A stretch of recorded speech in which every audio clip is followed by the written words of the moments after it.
আমার বুকটা ফেটে যাচ্ছে জানালেন শেখ হাসিনার মেয়ে সাইমা ওয়াজেদ পুতুল। দিল্লিতে থেকেও কঠিন সময়ে মায়ের পাশে থাকতে না পারায় এভাবেই তার মনোভাবের কথা জানিয়েছেন। বলেছেন বিপদের দিনে মাকে জড়িয়ে ধরতে পারছেন না, এজন্য তার হৃদয় ভেঙে যাচ্ছে।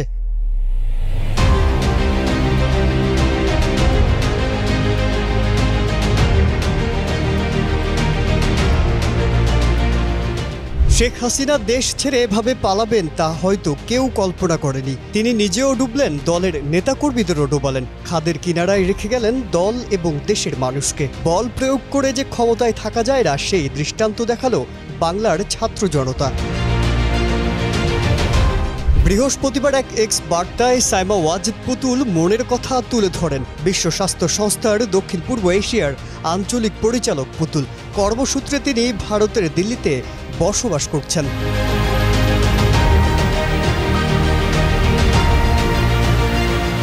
এক্স পোস্টে সাইমা ওয়াজেদ পুতুল লেখেন, আমার ভালোবাসার দেশে প্রাণহানির ঘটনায় আমার হৃদয় ভেঙে যাচ্ছে।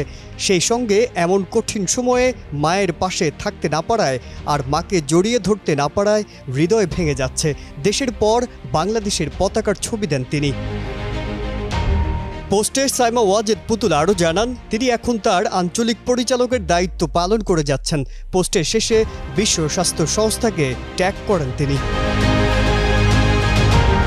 ছাত্র জনতার আন্দোলনের মুখে 5 আগস্ট শেখ হাসিনা সরকারের পতন ঘটে। 76 বছর বয়সী শেখ হাসিনা পদত্যাগ করে দেশ ছেড়ে ভারতে যান। সঙ্গে ছিলেন ছোট বোন শেখ রেহানা। আপাতত ভারতেই রয়েছেন তারা। শেখ হাসিনার পতনের পর থেকে গণমাধ্যমের বরাত দিয়ে মোট 232 জনের মৃত্যুর খবর পাওয়া গেছে। এর আগে কোটা আন্দোলন ও বৈষম্য বিরোধী ছাত্র আন্দোলনকে ঘিরে গেল 16 জুলাই থেকে 4 আগস্ট পর্যন্ত সংঘাতে 328 জনের মৃত্যুর খবর পাওয়া গিয়েছিল। গেল 23 দিনে সারা দেশে মোট 560 জন নিহত হয়েছেন।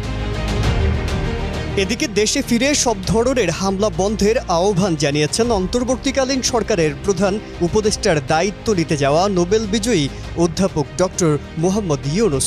তিনি বলেছেন, আপনারা যদি আমার উপর বিশ্বাস রাখেন, ভরসা রাখেন, তাহলে নিশ্চিত থাকুন দেশের মানুষের উপর কোথাও হামলা হবে না।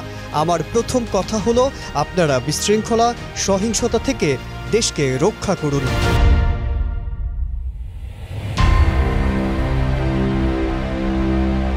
মাজহারুল আলম, কালের কণ্ঠ।